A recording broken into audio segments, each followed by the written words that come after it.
ఏమంటే మాలలు దీక్ష అయిన తర్వాత ఆ మాలలు ఏం చేయాలి? చాలామంది ఏం చేస్తారంటే మాలలంతా తీసుకుపోయి ఆ దేవాలయం పక్కన చెట్లలో పడేస్తుంటారు. ఎక్కడ పడితే కుప్పలు కుప్పలుగా మాల ఉంటుంది. ఒక పని చేద్దాం, మీరేం చేస్తారంటే ఆ మాలను బంగారంలో అల్లియండి, లేదా వెండిలో అల్లియండి. పడేస్తారా? బంగారం వెండి 40 రోజులు పూజ చేసి ఆ మాలకు చేసి మిమ్మల్ని ఒక XYZగా ఉన్న పేరుతో ఉన్న మిమ్మల్ని ఆ మాల వేసుకోగానే తన పేరుని తన భక్తుడికి ఇచ్చే ఏకైక దేవుడు ప్రపంచంలో అయ్యప్ప స్వామి కదా. ఆ 40 రోజులు పూజ చేసి అనుగ్రహం అంతా ఉంటుంది కదా, దాన్ని తీసుకొచ్చి మీ ఇంట్లో డబ్బాలో పెట్టి విభూదిలోనో దేంట్లోనే పెట్టి వచ్చే సంవత్సరం మాల వేసుకోవడానికి ముందు ఒక 10 రోజుల ముందే ఆ మాల అంతా తీసి ఆచార్య గారి దగ్గర ఇచ్చి అల్లించుకొని వేసుకుంటే మీ యొక్క శక్తి అంతా అందులోనే ఉంటుంది కదండి. వెండిలో బంగారంలో ఉన్నది మాత్రం పడేయరు. మామూలుగా ఎక్కడ తుప్పని తీసుకొచ్చి అలా పడేస్తేలాండి.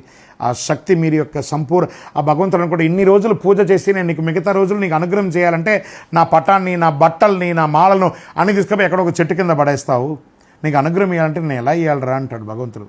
కాబట్టి తీసుకొచ్చి ఇంట్లో పెట్టుకోండి. అవన్నీ చెడిపోయే వస్తువులు కాదు, అవన్నీ చెడు వస్తువులు కాదు, అనుగ్రహం ఇచ్చే అనుగ్రహ ద్రవ్యాలు అవన్నీ. ఒక వస్త్రము ఇప్పుడు మేమంతా పాత ఇప్పటికీ ఈ షర్ట్స్ అంతా కూడా ఎన్ని ఏండ్లదో ఈ దీక్ష తీసుకున్నాం కాబట్టి ప్రతిసారి కొత్తది కొనాలని రూల్ ఏం లేదు. మరి ఇందులో దీక్షలో ఉన్నప్పుడు ఈ మాల వేసుకున్నాం కదా, మరి ఇప్పుడు ఈ దీక్ష పనికిరాదు, ఈ షర్ట్ పనికిరాదా?